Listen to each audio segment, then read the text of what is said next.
Welcome to V3 news లక్ష్యం సమాజితం. నేను మీ సాయిస్తా. ముందుగా హెడ్లైన్స్ చూద్దాం. అద్భుత పుణ్యక్షేత్రంగా బల్కంపేట ఎల్లమ్మ ఆలయం. ఆలయ నూతన పాలక వర్గం ప్రమాణ స్వీకారంలో మాట్లాడిన మంత్రి తలసాని. ఉప్పల్ మేకల భారతి గార్డెన్ లో ఈద్ మిలావత్. ముఖ్య అతిథులుగా హాజరైన హోంమంత్రి మహమ్మద్ అలీ, ఎమ్మెల్యే సుభాష్ రెడ్డి. రాజేంద్ర నగర్ బండ్లగూడలో ఐటీ దాడులు. సాయి సిల్క్ కళామందిర్ కంపెనీలో 9 గంటల నుంచి మొదలైన సోదాలు.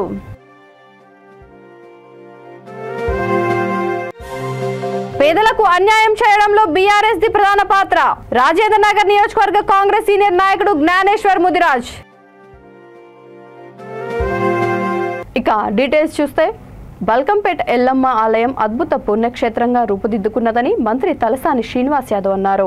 బల్కంపేట ఆలయ నూతన పాలకవర్గం ప్రమాణ స్వీకార కార్యక్రమంలో మంత్రి పాల్గొన్నారు. జూన్ 20వ తేదీన బల్కంపేట ఎల్లమ్మ అమ్మవారి కళ్యాణం ఉన్నదని, ప్రతి సంవత్సరం అమ్మవారి కళ్యాణాన్ని ఎంతో ఘనంగా నిర్వహిస్తున్నామని ఆయన తెలిపారు. తెలంగాణ రాష్ట్రం ఏర్పడిన తర్వాత ముఖ్యమంత్రి కేసీఆర్ ఆధ్వర్యంలో రాష్ట్రంలో ఆలయాలు ఎంతో అభివృద్ధి చెందాయని తెలిపారు. బల్కంపేట ఆలయానికి వచ్చే వేలాది మంది భక్తులు ఎలాంటి అసౌకర్యానికి గురి కాకుండా వారికి అన్ని సౌకర్యాలు కల్పించినట్లు మంత్రి తలసాని తెలిపారు.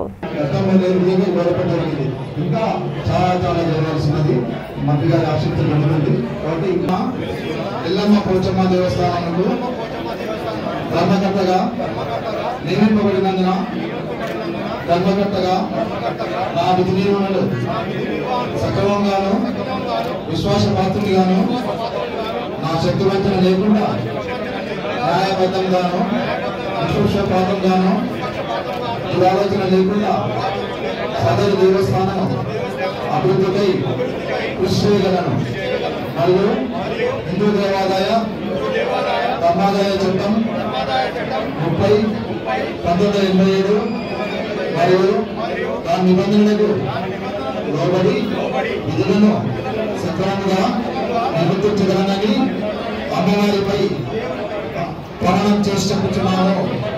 మరే సభ్యులు అను నేను ధర్మకర్తగా నాకు తెలిసినటువంటి కానీ లేక నా ఆమోదములకు తేబడిన ఏ విషయం కానీ ధర్మకర్తగా నా విధి నిర్వహణలో అవసరమని తోచేది తప్ప ఏ వ్యక్తికి కానీ వ్యక్తులకు కానీ పరోక్షంగా కానీ ప్రత్యక్షంగా కానీ తెలియచేత కానీ చెప్పుట కానీ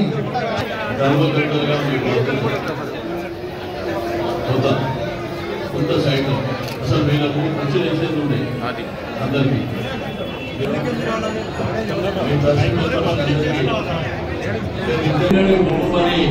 మన యువ గారు మొదలెట్టించారంటే ఫ్లాట్ గా ఎవరు ఎక్కడెక్కడ కూర్చుంటారో వాళ్ళ ఫోటోలు, ఆధార్ కార్డు అవన్నీ తీసుకుంటున్నారు. కాబట్టి దాని ప్రకారం ప్రియారిటీ చేసి నేను ఈ రోజే డిసిషన్ చేయండి. ఈ రోజు అడగబడి ఉందంటే రేపు డిసిషన్ తీసుకోండి. ఈ రోజు అడగబడితే రేపు డిసిషన్ తీసుకోండి. ఎక్కడ కూడా కాంట్రవర్సీ అక్కర్లేదు, ఎవరితో పేచి మనకు అక్కర్లేదు. రెండోది, భక్తులు కొన్ని లక్షల మంది వివిధ ప్రాంతాల్లో చూస్తారు. ఏవైతే కిరాయిలకు ఇచ్చినటువంటి దీంట్లో ఉన్నటువంటి మీకు టెంట్ హౌస్ కావచ్చు, ఇంకేముంటే బస్సెస్ షాపులు కానీ బీజేపీ కాంప్లెక్స్ కానీ అవన్నీ డీటెయిల్స్ ఇస్తారు. ఎట్టి పరిస్థితుల్లో నెలల తరబడి కిరాయి ఆపిన వాళ్ళు 10 రోజులు టైం ఇచ్చిన 10 రోజులలో ఇచ్చిన వాళ్ళు కట్టకపోతే తాళం వేసేసారు. ఎవరికి దేవుడి దగ్గర ఎవరికి భయపడవలసినటువంటి అవసరం లేదు. నిర్దాక్షిణ్యంగా తీసేస్తాం. ఒకటి. రెండోది ఏంటంటే, అమ్మవారికి మొక్కులు సమర్పించేవాళ్ళు మామూలు ఏంటంటే యాటలు కోస్తారు, కోళ్ళను కోస్తారు. ఈ కోళ్ళు కోసేది, యాటలు కోసేది మనమే. దేవాలయం ఒక రేట్ ఫిక్స్ చేసి ఆ రేటు కాకుండా వాళ్ళ ఇష్టానుసారం. మేడ్చల్ జిల్లా ఉప్పల్ నియోజకవర్గం మేకల భారతి గార్డెన్ లో జీహెచ్ఎంసీ మాజీ మేయర్ బొంతు రామ్మోహన్ ఆధ్వర్యంలో ఈద్ మిలావత్ నిర్వహించారు. ఈ కార్యక్రమానికి ముఖ్య అతిథులుగా హోంమంత్రి మహమ్మద్ అలీ, ఉప్పల్ ఎమ్మెల్యే సుభాష్ రెడ్డి, చర్లపల్లి కార్పొరేటర్ బొంతు శ్రీదేవి, మాజీ డిప్యూటీ మేయర్ బాబా పసియుద్దీన్ పాల్గొన్నారు. और 5,000 रुपए के हिसाब से बराबर उन्हें हथियार दिया जा रहा है और उस पर 400 करोड़ रुपए खर्चा हुआ है। ये आप देखिए छोटी सी 4,000 करोड़ रुपए तो 3 स्कीम है, तो मैं ज्यादा टाइम नहीं लूंगा। తెలంగాణ వచ్చిన తర్వాత మొట్టమొదటగా గౌరవ పెద్దలు కేసీఆర్ గారు ముస్లిం సోదరుని గౌరవించాలి. మన మిత్రుడు మరి మొదటి నుంచి ఉద్యమపాటులో పనిచేసిన మిత్రుడు డిప్యూటీ సీఎంగా గుర్తించి మహబూబ్ గారిని మొట్టమొదటిగా డిప్యూటీ సీఎంగా ఇచ్చినందుకు నేను ధన్యవాదాలు తెలియజేస్తున్నాం. అదేవిధంగా ఇప్పుడు ఓమేశ్వర్ గారుగా మన ముందుకు వచ్చినందుకు కూడా వారికి ధన్యవాదాలు తెలియజేస్తున్నాం. మరి మన ప్రాంతంలో ఉప్పల్ నియోజకవర్గంలో మొట్టమొదటిగా మైనార్టీ గురుకులం వచ్చింది. మైనార్టీ గురుకులాన్ని మరి స్థలం లేకుండా చాలా ఇబ్బందికరమైన పరిస్థితి ఉంటే ఒక కాలేజీ మరి వికెట్ చేసిన సందర్భంలో మొట్టమొదటిగా మల్లాపూర్లో మైనార్టీ గురుకులం తెచ్చుకున్నాం. ఆ గురుకులాన్ని ఇప్పుడు ఆచారంలో దాదాపు 1000 మందితోటి బ్రహ్మాండంగా గురుకులాన్ని నడిపిస్తున్నాం. ఈరోజు సశమలంగా ఉండాలి, సెక్యులర్ స్టేట్గా ఉండాలనే మరి సీఎం గారి యొక్క ఆదేశం, వారి యొక్క మనోభావాలకు అనుగుణంగా మరి ఉప్పల్ కాన్స్టిట్యూన్సీలో గౌరవ మిత్రులు మరి ఎమ్మెల్యే గారు సుభాష్ రెడ్డి గారు కానీ, గౌరవ కార్పొరేటర్లు కానీ, మరి సీనియర్ నాయకులు కానీ ఎవరైనా ఈ మత సామరస్యాన్ని, సెక్యులరిజాన్ని కాపాడడంలో మరి ఉప్పల్ కాన్స్టిట్యూన్సీ మరి అందరూ కూడా ముందుంటుంది. ఎప్పుడైనా ఏ కార్యక్రమాలు అని చెప్పి మరి వివిధ కార్యక్రమాలు మరి ఇప్పటికే ఉప్పల్లో హిందువులు కానీ, క్రిస్టియన్లు కానీ, ముస్లింలు కానీ ఏదైనా మరి ఇలా తెలంగాణ రాష్ట్రం తెచ్చుకొని భారతదేశానికే మరి తెలంగాణ ఆదర్శంగా ఉంటే మరి తెలంగాణలో మరి ఇలా ఉప్పల్ కాన్స్టిట్యూన్సీ మరి మత సామరస్యాన్ని సెక్యులరిజానికి మరి ఇక్కడ ఉన్న గౌరవ నాయకులు మరి ప్రతి ఒక్క నాయకులు కూడా మరి ఇక్కడ ఈ సెక్యులరిజాన్ని కాపాడడంలో మరి దాన్ని పెంపొందించడంలో మరి సహకరిస్తున్న అందరికీ కూడా మనస్ఫూర్తిగా అందరూ సపోర్ట్ల ద్వారా అందరూ కూడా మనస్ఫూర్తిగా ధన్యవాదాలు చెప్తున్నారు. రాజేంద్ర నగర్ బండ్లగూడలో ఐటీ అధికారులు దాడులు నిర్వహించారు. సాయి సిల్క్స్ కళా మందిర్ లిమిటెడ్ కంపెనీలో ఐటీ దాడులు కొనసాగుతున్నాయి. ఉదయం 9 గంటల నుంచే ఐటీ సోదాలు నిర్వహిస్తున్నారు.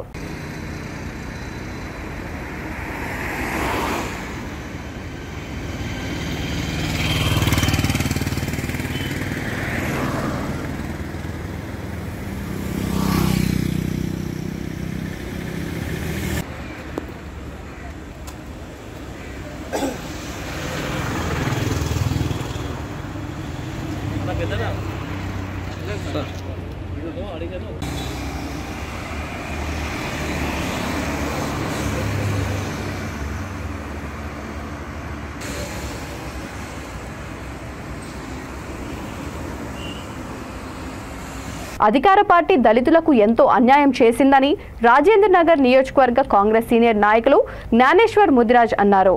వారికి కావలసిన మౌలిక వసతులు, దళిత బంధు, డబుల్ బెడ్రూమ్ ఇండ్లు ఆశ చూపించి బీఆర్ఎస్ ప్రభుత్వం నిరుపేదలను మోసం చేసిందని తెలిపారు.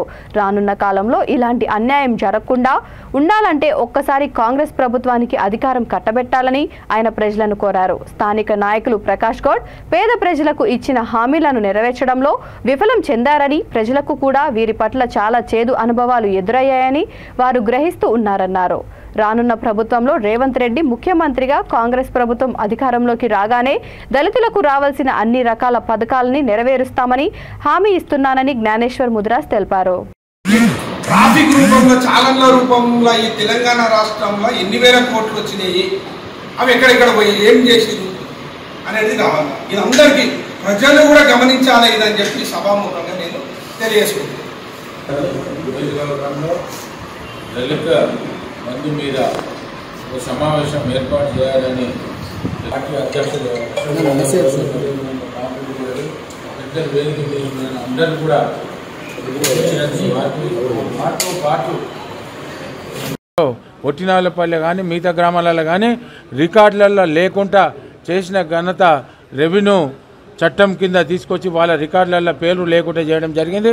ఖచ్చితంగా నేను ఒకటే డిమాండ్ చేస్తున్నాను, మీరు వాళ్ళు ఎవరెవరికైతే లావణ్య భూములు ఉన్నాయో, ఎవరైతే వాళ్ళ అసైన్మెంట్ భూములలో చేసుకొని ఉంటున్నారో వాళ్ళ రికార్డులలో వాళ్ళ పేర్లు వాళ్ళకి ఎక్కియాలి, వాళ్ళకి పాస్బుక్లు ఇవ్వాలి.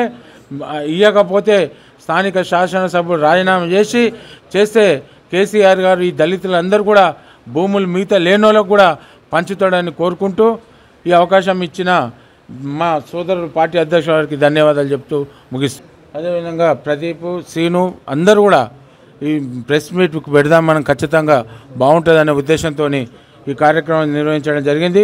ఇందులో భాగంగా మేము స్థానిక శాసనసభ్యుని ఒక రిక్వెస్ట్ చేస్తున్నాం, డిమాండ్ చేస్తున్నాం.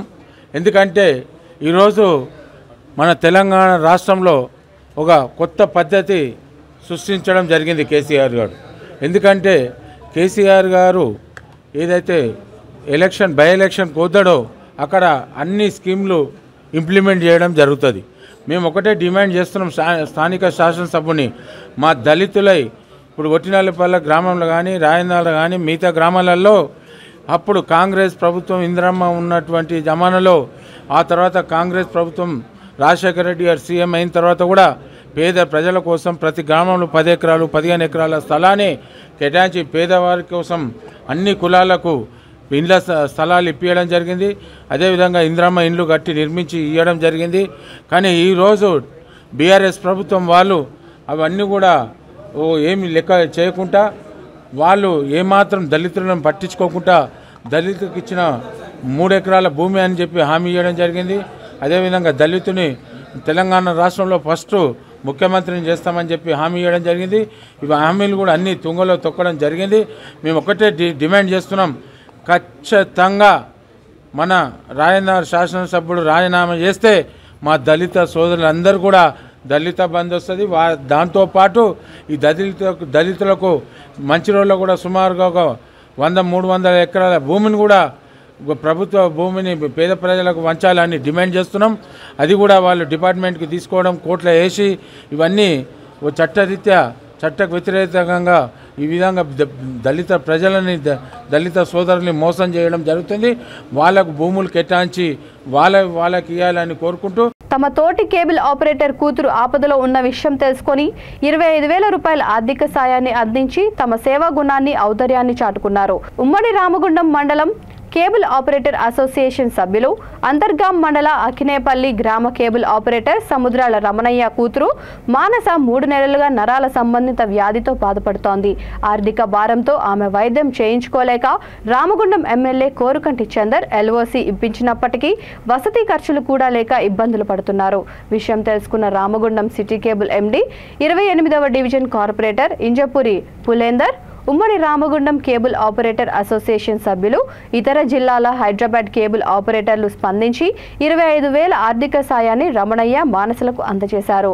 ఈ సందర్భంగా city cable MD Injapuri Pulender, operator association సభ్యులు మాట్లాడుతూ సమస్య తెలిసిన వెంటనే సహాయం అందించిన వారందరికీ కృతజ్ఞతలు తెలిపారు. ఉమ్మడి రామగుండం కేబుల్ ఆపరేటర్ అసోసియేషన్ ఆధ్వర్యంలో ఈరోజు ఆకనపల్లి గ్రామానికి చెందిన కేబుల్ ఆపరేటర్ సముద్రాల రమణయ్య కూతురు అనారోగ్యంతో బాధపడుతూ Nizam institute of medical science హైదరాబాదులో చికిత్స కొరకై ఎల్ఓసి రామగుండం నియోజకవర్గ ఎమ్మెల్యే కోరుకంటి చంద్రన్న గారు 2,50,000 రూపాయలు ఇవ్వడం జరిగింది. కానీ ఇక్కడి నుండి అక్కడికి వెళ్ళి అక్కడ ఉండడానికి మరియు ఆ ట్రీట్మెంట్ అయిన రోజులు బస ఉండడానికి, తినడానికి ఖర్చులు కానీ కొంచెం ఇబ్బంది ఉందని తెలియడంతో ఈరోజు మా ఉమ్మడి రామగుండం కేబుల్ ఆపరేషన్ ఆధ్వర్యంలో 25,000 రూపాయలు జమ చేసి ఈరోజు ఇవ్వడం జరిగింది. దీనికి సహకరించిన ఉమ్మడి రామగుండం కేబుల్ ఆపరేషన్ అసోసియేషన్ నాయకులకు మరియు ఇది పోస్ట్ చేయడంతో స్పందించి ఇతర జిల్లాల నుండి కూడా చాలా మంది కేబుల్ ఆపరేటర్లు స్పందించి డబ్బులు పంపించారు. వారికి కూడా ఈ సందర్భంగా పేరున కృతజ్ఞతలు తెలియజేస్తున్నాను. మా తోటి కేబుల్ ఆపరేటరు సముద్ర రమణయ్య వారి కూతురు అనారోగ్య పరిస్థితిలో ఉన్నదని తెలియగానే మా మిత్రులందరికీ గ్రూప్లో పోస్ట్ చేయడం జరిగింది.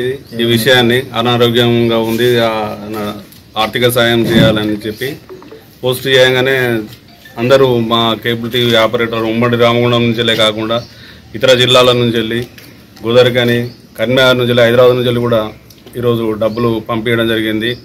ఆపరేటర్ కష్టాలలో ఉన్నాడు, ఆపరేటర్ కూతురు కష్టాలలో ఉన్నదని తెలియగానే స్పందించిన మీ అందరికీ ధన్యవాదాలు. మనమందరం తలుచుకుంటే ఈ సమస్య చిన్నదే, వారికి మనమందరం తోడుకున్నామంటే అసలు ఈరోజు ఆ అమ్మాయి కళ్ళల్లో ఆనందం కనిపిస్తుంది. చాలా సంతోషపడుతున్నారు వాళ్ళు. 25,000 రూపాయలు మన ఆపరేటర్ అసోసియేషన్ నుంచి వెళ్ళి ఆర్థిక సాయం చేయడం జరిగింది.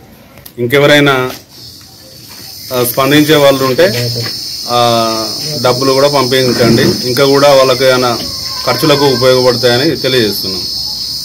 పారిశుద్ధ కార్మికులకు వేతనాలు పెంచడంపై సీఎం కేసీఆర్ కు గజ్వేల్ ప్రజ్ఞాపూర్ మున్సిపల్ చైర్మన్ రాజమౌళి గుప్తా కృతజ్ఞతలు తెలిపారు.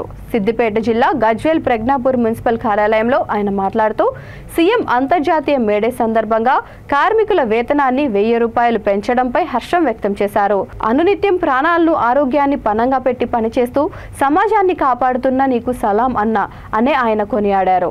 ప్రతి ఒక్క కార్మికుని సంక్షేమానికి రాష్ట్ర ప్రభుత్వం కట్టుబడి వేతనాలు పెంచడం అభినందనీయమని మున్సిపల్ చైర్మన్ రాజమౌళి గుప్తా అన్నారు.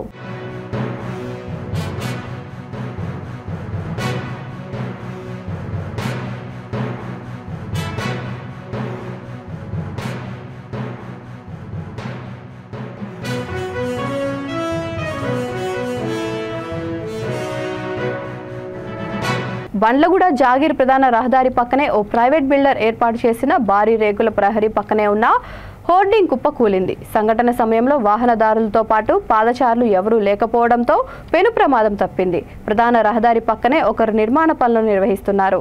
ఇందులో భాగంగా రోడ్ ఫుట్పాత్ పక్క నుండి ప్రహరీని ఏర్పాటు చేశారు. ఈదురు గాలులతో కురిసిన భారీ వర్షానికి ఈ హోర్డింగ్ బోర్డు కుప్పకూలింది.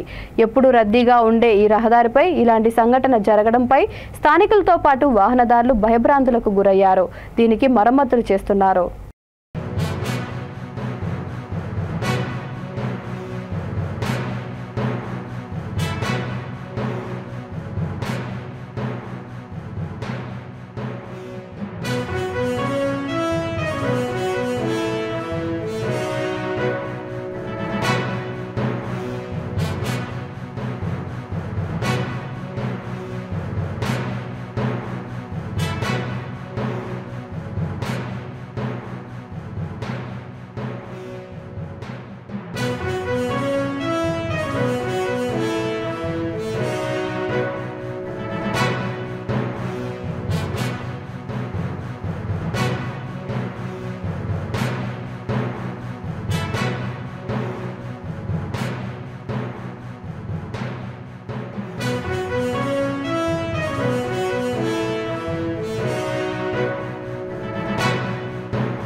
ఫిర్యాదిగూడలో రెండో విడత కంటి వెలుగు కార్యక్రమాన్ని mayor Jakka Venkata Reddy, deputy mayor Kurra Shivakumar Goud ప్రారంభించారు. మున్సిపల్ కార్పొరేషన్ 7వ డివిజన్ గాయత్రి నగర్ కాలనీలో కమ్యూనిటీ హాల్లో స్థానిక కార్పొరేటర్ మడుగుల చంద్రకళ చంద్రారెడ్డి ఆధ్వర్యంలో కంటి వెలుగు ప్రారంభించారు. ఈ కార్యక్రమంలో commissioner P Ramakrishna Rao, co option సభ్యులు ఇర్ఫాన్, నాయకులు Kotagiri Srikanth Goud, sanitary inspector Janaki, colony వాసులు తదితరులు పాల్గొన్నారు.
ప్రతిష్టాత్మకంగా కంటి వెలుగు కార్యక్రమం, రెండవ విడత కంటి వెలుగు కార్యక్రమం ఈరోజు మా 7th డివిజన్ పరిధిలో ఏర్పాటు చేసుకున్నాము.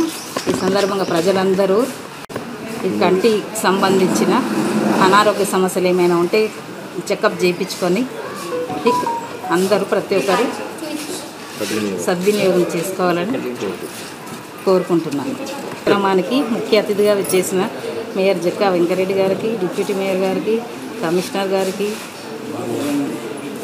ఇక్కడికి ఇచ్చేసిన కాలనీ అధ్యక్షులకు ప్రతి ఒక్కరికి పేరు పేరున ధన్యవాదాలు తెలియజేస్తున్నాను. ఈరోజు తెలంగాణ ప్రభుత్వం ఏర్పాటు చేసిన కంటి వెలుగు కార్యక్రమంకి ముఖ్య అతిథులుగా వచ్చిన మేయర్ జక్కా వెంకరెడ్డి గారు, డిప్యూటీ మేయర్ శివకుమార్ గౌడ్ గారు, మన కమిషనర్ రామకృష్ణ గారు, కార్పొరేటర్ చంద్రకళ గారు, కోఆప్షన్ ఇర్ఫాన్ గారు, మాజీ ఎంపీటీసీ శ్రీకాంత్ గారు, కాలనీ ప్రెసిడెంట్లు, కాలనీ సెక్రటరీలు, కాలనీ పబ్లిక్, ఇక్కడికి వచ్చిన అందరూ ప్రతి ఒక్కరు కంటి వెలుగు కార్యక్రమంలో పాల్గొని ఈ కార్యక్రమం జయప్రదం చేసిన ప్రతి ఒక్కరికి పేరు పేరున నమస్కారాలు. ఈ కార్యక్రమం ప్రభుత్వం చేపట్టిన కంటి వెలుగు కార్యక్రమం ప్రతి ఒక్కరికి, గరీబు వాళ్లకు ప్రతి ఒక్కరికి ఉపయోగపడే విధంగా మన గాయత్రినగర్ కమిటీ హాల్లో ఏర్పాటు చేయడం అయినది. ఈ రోజు నుంచి 9 రోజులు ఈ కార్యక్రమం ఉంటుంది. ఈ కార్యక్రమం ప్రతి ఒక్కరూ ఇంటింటికి మా వార్డ్ ఆఫీసర్ కానీ, కాలనీ ప్రెసిడెంట్లు కానీ, సెక్రటరీలు కానీ అందరు ఇంటింటికి తిరిగి ప్రతి ఒక్కరికి చెప్పడం జరిగింది. అదేవిధంగా ఈ రోజు నుంచి ప్రతి ఒక్కరు చెక్ చేసుకొని వాళ్ళకు కంటి అద్దాలు అవసరం ఉంటే కంటి అద్దాలు, ఆపరేషన్ అవసరం ఉంటే ఆపరేషన్ గిట్ట గవర్నమెంట్ ఫ్రీగా చేయబడుతుంది కనుక ప్రతి ఒక్కరు ఈ కార్యక్రమం ఉపయోగించుకోవాలని, ప్రతి ఒక్కరూ శ్రమని గౌరవించి శ్రామికుల శ్రమను గుర్తించాలని కేశవరాం సిమెంట్ కర్మాగారం పర్మనెంట్ కార్మిక సంఘం అధ్యక్షుడు బయ్యబు మనోహర్ రెడ్డి అన్నారు. రామగుండం నియోజకవర్గం పాలకుర్తి మండలం బసంత్ నగర్ కేశవరాం కర్మాగారం ఆవరణలో మేడే సంబురాలు పర్మనెంట్ నాయకులు కార్మికులు పండుగలా జరుపుకున్నారు. కార్యక్రమానికి ముఖ్య అతిథిగా హాజరైన పర్మనెంట్ కార్మిక సంఘం యూనియన్ అధ్యక్షులు బయ్యపు మనోహర్ రెడ్డి హాజరై జెండా ఎగరవేసి స్వీట్లను పంపిణీ చేశారు. ఈ సందర్భంగా ఆయన మాట్లాడుతూ చికాగో నగరాన చెందిన కార్మికుల నెత్తుటి సాక్ష్యమే ఈ మేడే అన్నారు. గొడ్డు చాకిరీ, చీకటి వ్యవస్థలకు గుర్తింపు కార్మిక ఉద్యమాల ద్వారా 8 గంటల పని సమయం, హక్కుల సాధన కోసం ప్రాణాలను సైతం లెక్క చేయకుండా కోట్లాడి సాధించిన ఆ సాక్ష్యాలకు గుర్తుగా మేడేని జరుపుకుంటున్నామని అన్నారు. అమరవీరుల ఆశయ స్ఫూర్తిగా కార్మిక హక్కుల పరిరక్షణకు, వారి ఆశయ సాధనకు ప్రతి ఒక్కరూ కృషి చేయాలన్నారు. పెట్టుబడిదారు వ్యవస్థ, పెత్తందారు వ్యవస్థ, అప్పుడు ప్రజలు ఇంత చైతన్యం కాలే. నిజాన్ని కూడా అప్పుడు ఎవరైతే యజమాని ఉన్నాడో యజమాని చేతుల్లో చెప్పుడు ఏది చెప్తే అది వినే పరిస్థితి. ఇప్పుడు క్రష్ అయ్యారు, కార్మికులందరూ క్రష్ అయ్యారు కాబట్టి ఎక్కడో కాడ ఉద్యమం స్టార్ట్ అవుతుంది. ఆ ఉద్యమం ఎక్కడ స్టార్ట్ అయిందంటే అమెరికాలో 1886లో చికాగో అనే పట్టణంలో ఉద్యమం స్టార్ట్ అయింది. ఏది పెత్తందారు వ్యవస్థకు, పెట్టుబడిదారు వ్యవస్థకు, యాజమాన్య వ్యవస్థకు తిరుగుబాటు చేశారు. ఆ తిరుగుబాటు చేసే సమయంలో అప్పుడంటే 8 గంటలు పనిదినం కాదు. మెయిన్ ఉద్దేశం ఏంటంటే అప్పుడు వెట్టి చాకరీ చేయించుకునేది 12 గంటలు, 15 గంటలు, 20 గంటలు వెట్టి చాకరీ చేసుకునేది. కాబట్టి మాకు కూడా స్వేచ్ఛ కావాలి, 10 గంటలు అనేది కొంత లిమిట్ టైం కావాలని చెప్పి అక్కడ ఉద్యమం స్టార్ట్ అయింది. ఉద్యమం స్టార్ట్ అయినప్పుడు అక్కడున్న ప్రభుత్వాలు కావచ్చు, లేకపోతే యాజమాన్యాలు కావచ్చు, పెట్టుబడిదారు వ్యవస్థ కావచ్చు, ఆ అడిగిన సందర్భంలో కొంత మెరుగు చేయాలని మేము అనుకుంటా ఉన్నాం. అది కూడా మేము ఒక్కలం అనుకుంటా కాదు, నేను మహేష్ అన్నో సీనన్నో మా నారాయణ కూడా కాదు, మనందరం కలిసికట్టుగా మన బాడీ మెంబర్లు అందరం కలిసికట్టుగా ఒక నిర్ణయం తీసుకొని అందరం కలిసి మొదలు పెడితేనే ఆ తర్వాత వర్కర్ దాకా పోతుంది. ఎందుకంటే మన పెద్ద మనుషులు ఇప్పుడు మన పెద్ద మనుషులుగా ట్రీట్ చేస్తారు కనుక ఇలా యాజమాన్యంతో అవసరం అనుకుంటే ఎదిరిస్తాం, లేకపోతే సామరస్యం చేసుకుందాం. ఏ విధంగానైనా మనం పనులు చేసుకోవాలి. మన పని ఎట్లా అయితే వీలైతే అట్లా బయటపడతాం, ఆ విధంగా మనం పనిచేద్దామని చెప్పుకుంటూ ఈరోజు ఇలా మన సీనన్న చెప్పినట్టు, మన మహేష్ అన్న చెప్పినట్టు ఇలా ఈ వాతావరణంలో కేశవరాం సిమెంట్ ఫ్యాక్టరీ చరిత్రలో ఒక ఆఫీస్ అనే దాని మీద మనం ఉండే బజార్లు ఉండేనాటి ఎప్పుడు, కానీ అది ఆఫీస్ అనేది ఉండే కానీ మనం ఎన్నడూ కూడా ఆడికి పోయిన పాపాన లేదు, ఆడ జెండా లేపిన పాపాన లేదు. ఒక 15th ఆగస్టుకో 26th జనవరికో ఒకసారి రెండుసారి లేపేది. కానీ ఇవాళ మనం స్వేచ్ఛా వాతావరణంలో కార్మికుల సమక్షంలో ఇవాళ ఇప్పుడు రాగానే అనుకున్నాను, నాకు నిజంగా సాటిస్ఫాక్షన్. సింగరేన్లో కానీ అక్కడ పోతా అంటే తిరువనగర్లో, తర్వాత ఫైన్ గ్లాన్ కాడ, లేకపోతే అక్కడక్కడ ఇట్లనే ఉంటాయి షాపింగ్ కాంప్లెక్స్ ఎక్కువ ఉంటుంది. అన్ని ఇండియన్ ఆఫీసర్లు ఉంటాయి. కొత్తగూడెం చూసినాం, మనుగోలు చూసినాం, వీళ్ళందరూ చూసినాం. ఎక్కడ చూసినా కానీ కంపెనీ సంబంధించిన పాఠాలలో కావచ్చు, లేకపోతే ఇట్లాంటి వాతావరణంలో ఆఫీసులు ఉన్నాయి. సేమ్ అదే విధంగా కూడా ఇవాళ మనకు గర్వకారణం ఏంటంటే 50 ఏళ్ళు అయింది కావచ్చు కంపెనీ స్టార్ట్ అయ్యి, కానీ ఇప్పుడు మనం ఏదైతే ఈ ఆఫీస్ ఓపెన్ చేసుకున్నామో ఇక్కడ మొన్న ఆ జెండాలు చెప్పుకున్నాం. ఏది మన 15 ఆగస్టు 26 జనవరి అది లేపుకున్నాం. ఈరోజు మేడే సందర్భంగా ఇది లేపుకున్నాం. మేము అనుకున్న ఒక సందర్భంలో అన్న మనం ఆఫీస్ ఓపెన్ చేసినాం కానీ మన నెక్స్ట్ మనం వస్తామా అన్న అని కూడా స్థానిక ఎమ్మెల్యే ఒకటే వర్గానికి కొమ్ము కాస్తూ వారిని మెప్పించి ఓట్లు దండుకునే విధంగా వ్యవహరిస్తున్నారని బీజేపీ నేత రవికుమార్ యాదవ్ ఆగ్రహం వ్యక్తం చేశారు. గడప గడపకు బీజేపీ కార్యక్రమంలో భాగంగా 26వ రోజున వివేకానంద నగర్ డివిజన్లోని బాగ్ అమీర్లో ఆయన పాదయాత్ర చేపట్టారు. ఈ సందర్భంగా ఆయన మాట్లాడుతూ కేంద్ర ప్రభుత్వం 3 లక్షల డబుల్ బెడ్రూమ్ ఇండ్లకు సంబంధించి నిధులు మంజూరు చేసిందని, ప్రస్తుతం నిధులను ఎక్కడ వాడారో చెప్పాలని ముఖ్యమంత్రిని బీజేపీ నేత డిమాండ్ చేశారు. రాబోయే కాలంలో బీఆర్ఎస్ పార్టీకి బుద్ధి చెప్పేలా చేస్తామని బీజేపీ నేతలు వెల్లడించారు.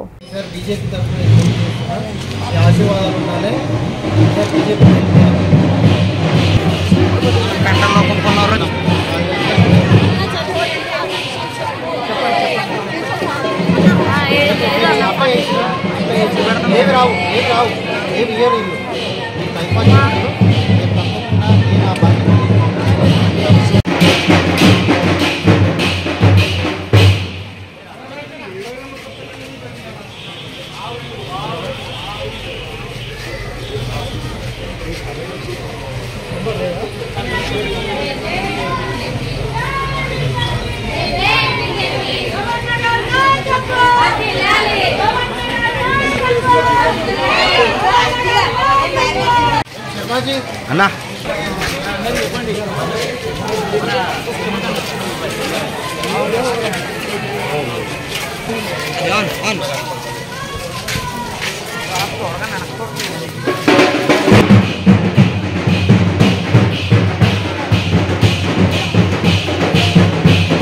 భారతీయ జనతా పార్టీ 26వ రోజు చేస్తూ ఉన్నాం. ఎక్కడ చూసినా కానీ సమస్యలే ఉన్నాయి. ఎమ్మెల్యే ఇప్పటివరకు ఏ బస్తీలకు రాలేదు. ఆయన ఒకటే వర్గానికి ఒకటే క్లాస్కి చెందిన ఓట్ల కోసమే ఆయన చూస్తూ ఉన్నాడు. ఆయనకు పేద ప్రజలు అనేది విలువ లేకుండా పోయింది. పేద ప్రజలు ఒక 2 రోజుల పడ్డ వర్షానికే ఇంత ఇబ్బందులు పడుతూ ఉన్నారు. డ్రైనేజ్ పొంగి పొర్లుతుంది, పిల్లలు అవస్థ పడుతూ ఉన్నారు, చాలా ఇబ్బందుల్లో ఉన్నారు. అదే కాకుండా మరి మొన్న సెక్రటరియట్ ఓపెనింగ్ రోజు మన ముఖ్యమంత్రి గారు 1,00,000 డబుల్ బెడ్రూమ్లు ఇస్తా అని చెప్పిండు. 1,00,000 డబుల్ బెడ్రూమ్లు ఎవరికి ఇస్తున్నారు, ఎప్పుడు ఇస్తున్నారు? 9 సంవత్సరాలు అయిపోయింది. 9 సంవత్సరాలు అయిపోయిన తర్వాత 1,00,000 డబుల్ బెడ్రూమ్లు ఇప్పుడు ఎందుకు గుర్తొచ్చినాయి మీకు? కేంద్ర ప్రభుత్వం 3 లక్షల డబుల్ బెడ్రూమ్లకి మా పైసలు రిలీజ్ చేసిరు. ఆ నిధులన్నీ ఎక్కడ పోయినాయి? మీరు కేవలం ఇప్పుడు ఎలక్షన్ ఉందని చెప్పి డబుల్ బెడ్రూమ్లు 1,00,000 డబుల్ బెడ్రూమ్లు అని ఆశ పెడుతుర్రు. ఈ ప్రాంతానికి 55,000 అప్లికేషన్లు వచ్చినాయి. ఇన్ని గవర్నమెంట్ ల్యాండ్స్ అన్నీ కూడా అన్యాక్రాంతం అయిపోయినాయి. మీరు కట్టాలనుకుంటే ఎప్పుడో కట్టవచ్చు. ఇది ప్రజలని తప్పుదోవ తీసుకుపోవడానికే అని చెప్పి నేను చెప్తున్నా. తప్పకుండా ప్రజలందరూ కూడా ప్రతి గడపకి వెళ్తే ప్రజలందరూ కూడా ఇబ్బంది పడుతున్నారు. టీఆర్ఎస్ పార్టీ మీద విరక్తి చెందుతున్నారు. తప్పకుండా ఈసారి టీఆర్ఎస్ పార్టీని ఈ ప్రాంతంలో డిపాజిట్ లేకుండా చేస్తారని చెప్పి నేను తెలియజేస్తున్నాను. బులెటిన్ ముగించే ముందు హెడ్లైన్స్ మరొకసారి. అద్భుత పుణ్యక్షేత్రంగా బల్కంపేట ఎల్లమ్మ ఆలయం. ఆలయ నూతన పాలక వర్గం ప్రమాణ స్వీకారంలో మాట్లాడిన మంత్రి తలసాని. ఉప్పల్ మేకల భారతి గార్డెన్ లో ఈద్ మిలావత్. ముఖ్య అతిథులుగా హాజరైన హోంమంత్రి మహమ్మద్ అలీ, ఎమ్మెల్యే సుభాష్ రెడ్డి. రాజేంద్ర నగర్ బండ్లగూడలో ఐటీ దాడులు. సాయి సిల్క్ కళామందిర్ కంపెనీలో 9 గంటల నుంచి మొదలైన సోదాలు.